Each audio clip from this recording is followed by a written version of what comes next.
All right. You see it on your end? You good? Okay.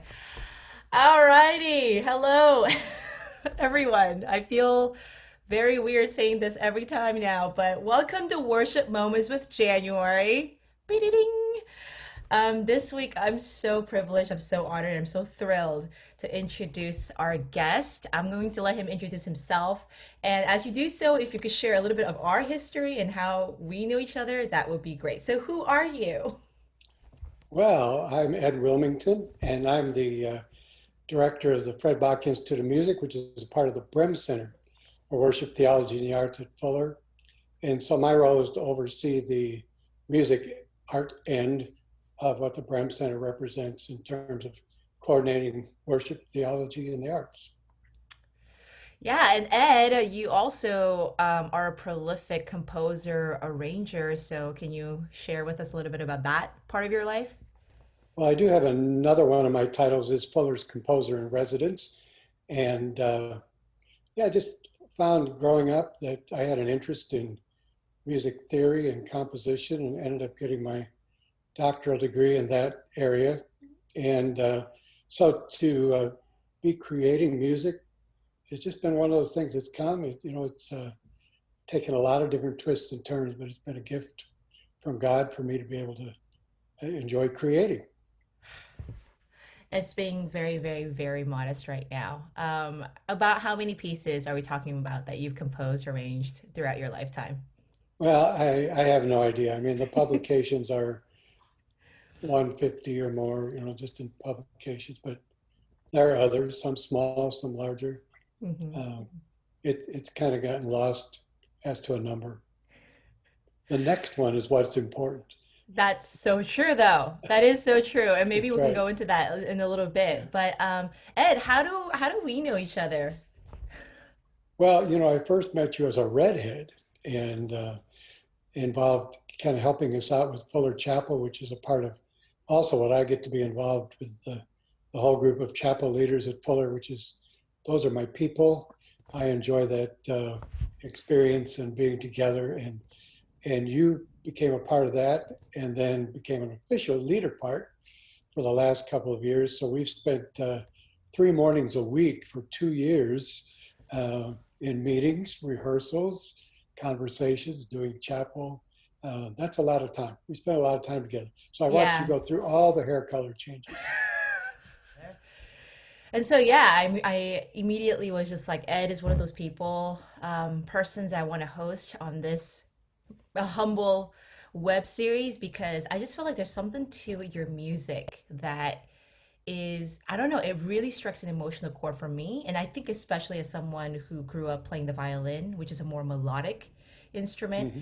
I feel like with worship, sometimes, especially these days, everything's more about like the four basic chords that it's singable, it's congregational, and you could add like multiple like band kind of, groupings, but we've kind of lost, if and you could feel free to disagree with me, but this sort of almost like melodic sense, if you will, in worship. And so that's one thing I've always appreciated about your worship and your pieces, how melodic and how beautiful like these lines are. But I don't know, if you were to describe your worship, your particular brand of worship, like how would you describe it? Well, it's a little bit hard to pin down, but it's you're right. It's become very much a form and a pattern that we expect, even a look. We expect certain instruments, and the look looks the same a lot of times when it comes to worship. And I think at some point we lose the people. It becomes too um, mundane. We expect that, and the lack of anticipation sometimes I think goes along with our current mode of worship. I think it's a great form. It's a culturally adapted form, but I think we could use that as a core to reach out and ripple out into some other places where there's a little more interest in some unexpected things that come up.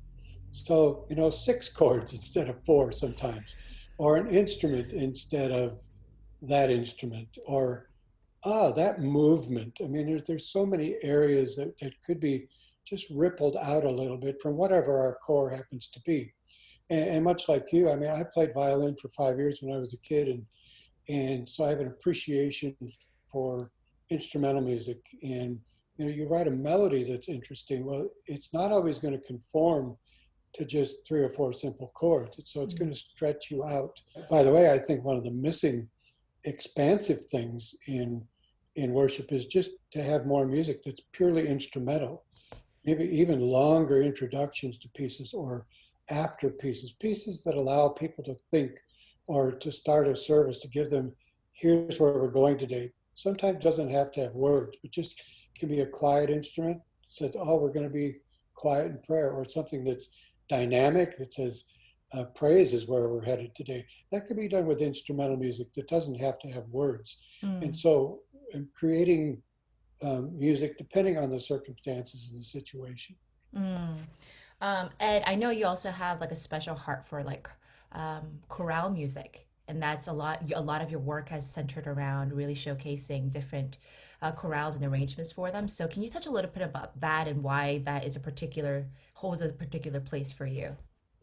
Well, after my 5 years of violin, I started singing and ended up in choirs, and those became um, both artistic experiences as well as communal experiences. And the time to get together with people and learning parts and listening to others, and taking your part and running with it, but also backing off so other parts. There's so much formative artistic expression in that. And then when it's done in the context of being for God, it has another element to it that it's just hard to I think we take it so for granted, the singing and the playing of music. It's so much a part of what we do, but it's a powerful, formative, theological thing that we can do together. So I really enjoyed working with choirs to help people balance these things and hone their skills and say it, whatever it is to be said, say it together and say it well. And so to create music for that environment is very rewarding. Amazing grace, how sweet the sound.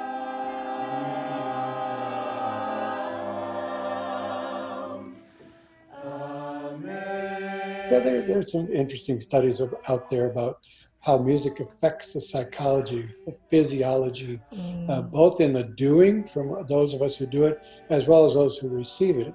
It's a strong impact. And I sometimes think we take it pretty for granted when it's really a very, very powerful thing that we do. Yeah, yeah, and I think this is why too. When you're a part of a worship band, it's always to remember that it's kind of we always receive from it as well, and it's not just Yeah, about giving or absolutely. performing, but it stems from kind of receiving from one another, and also from whatever God's doing in that moment. And I Yeah, think those of us who get to participate, just like our chapel band, we're the beneficiaries of that together experience. We benefit far more than the person who hears us play or sing one time, I think because so. we've wrestled with it, we ingest it, we think about it, we recreate it, we figure it out. And those are all very, very good brain synaptic experiences Hmm. that Hmm. improve us as people, as Hmm. well as the relationships, the communal part of it. Hmm. Hmm. Oh man, there have been moments for those of you guys joining us for the first time, obviously meeting Ed and I in our relationship. Like we would have these rehearsals where like we're banging out a chord because we're singing in harmony and we're just not hitting it. And Ed with the eagle ear, I try my best. that was a forming exercise for sure. But then ultimately it paid off. It pays off richly. Absolutely. Yeah. If it was So. just in those cases, it was just a unison melody, we'd miss it. It's funny. I think it was Gloria Gaither said that singing in parts is a theological experience because it's a way of different things creating one whole. So it's showing the diversity, but in unity, that Mm. we do all these different things, but they come together. And if we just come together on one note, then it's not quite as interesting as bringing all these different various parts, as well as the different parts of who we are as personalities and so forth. Oh my gosh, I love that. I love that. Well, okay, so this we could take this on for like an hour or two or three because it's you and I. But we do we do kind of have to. So I wanted to touch base on your piece that Evergreen's actually heard a couple of times. It's a piece called Selah. And could you just share a little bit about how it came to fruition and maybe even in terms of why you decided on the title of Selah, which is a very ambiguous term. Yeah, very ambiguous, and even the biblical scholars don't quite agree. You see it in the Psalms quite a bit, and it's been interpreted as either a point of time of silence where people can meditate on what they've just heard before they move on, or sometimes it's thought of as a musical interlude. So it gives people time to reflect on the Word of God in between parts of the Word of God. So that's sort of how I saw this piece, and I subtitled it Selah, Be Still, so that it should allow people to be still. It could be placed into different locations in order to just give people time to reflect. That particular piece has an interesting journey in that I have this file of pieces of music that I never finished, and sometimes they're little snippets, and that was the case in this piece. It was a little, probably 16 measures. I intended it to be just a little piano solo. And I remember on the top, the original thing I called it was Pretty Tune. This is a pretty tune. And I happened to be working on it. I thought, should I finish this piece sometime? And into my office walked your friend of mine, Julie. Also, And my boss. yeah, right. And she and her then fiance, Eric, walked into my office. She said, "What is that?" And I said, "Well, it's a piece that I started and I haven't finished it." And she said, "Well, why don't you finish it for my wedding processional?" I'm like, "Well, sure, for her, I would do that." So I finished it as a piano solo. And then she said, "Oh, that's really nice. Now, how about a cello part?" And so, oh, yeah, so okay. So I created a cello part to go with the piano part. And then we had a chapel album that we did, and I had opportunity to have a big string section in the studio. So I thought, well, let's just add 23 strings to this while we're at it. Why not? And so we did. And then you came and said, well, how about violin? So it's had all these iterations from a little short 16 measure pretty tune to Selah, Be Still with strings, piano, cello, violin, all these kinds of things. And on and on and on and on. I think, On and on. yeah, no, I mean, for sure, I feel like the violin, it doesn't do the richness of the melody justice, only in terms of even just like the tone frequency, because it's higher. So it sings differently, I think, on a violin Very than much. it does on Very a much. cello. But I think that, the nice thing about it is that musical art is not static like a painting. Right. It can be done not just once, but over and over, different variations, different speeds, different textures, different circumstances. And I think that's been one of the fun things on the composer side, is to see different people take some of these pieces of music and do them in different ways. Sometimes I cringe a little, but it's still their expression. And to be able to create things so other people can do that, that's a great privilege and a blessing.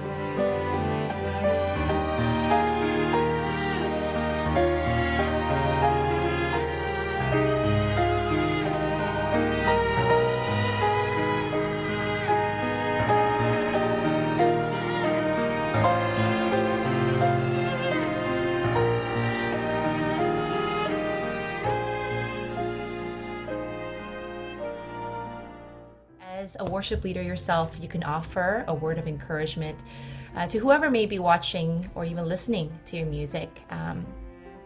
If you could offer that for us. Well, I think our primary calling really as disciples is to be worshipers, to look to God first, to bring all that we have and offer it upward. And so I think when it comes to whether we're gathered corporately or whether it's just us personally, that to keep worship on the forefront of our thoughts, I find it helpful personally to kneel And so sometimes a posture can be helpful, whether it's corporately or personally, but find ways and disciplines and experiences to take whatever is going on, even the tragedies of the world, and offer them, sometimes with lack of understanding, but offer them to God. I call it push everything through the God grid.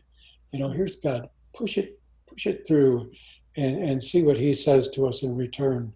But I think sometimes we forget to do our part, which is the offering part, the sacrifice, the gritted teeth, the laughter, the clapping, the kneeling, whatever it is.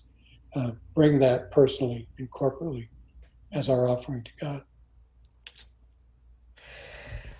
Thank you. I receive the word. I hope everybody does as well. And yeah, following this interview, we will be showing Selah. This is a version recorded by one of our very good friends, Fuller alumnus, Eben Drost, who is a brilliant pianist, and hopefully we'll get to feature him somewhere down the line. And also myself on the violin. Brilliant. I try. But I will also throw in there a link to be able to access Ed's music, both chorale and also the original cello and piano version of Selah. So thank you again so much, Ed, for joining us today. You're welcome. I am going to stop recording this in 1, 2, 3.